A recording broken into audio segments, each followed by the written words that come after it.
sa, aký čas tú dráhu prejde. 2 sekundy.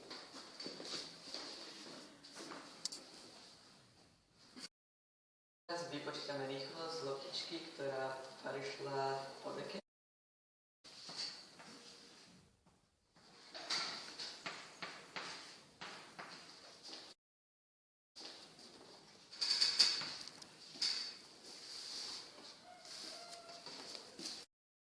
Takže rýchlosť nám išla 0,9 m za sekundu.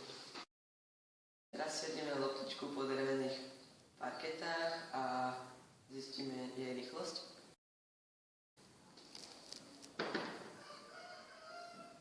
Sekunda 60. To vyšlo 1,5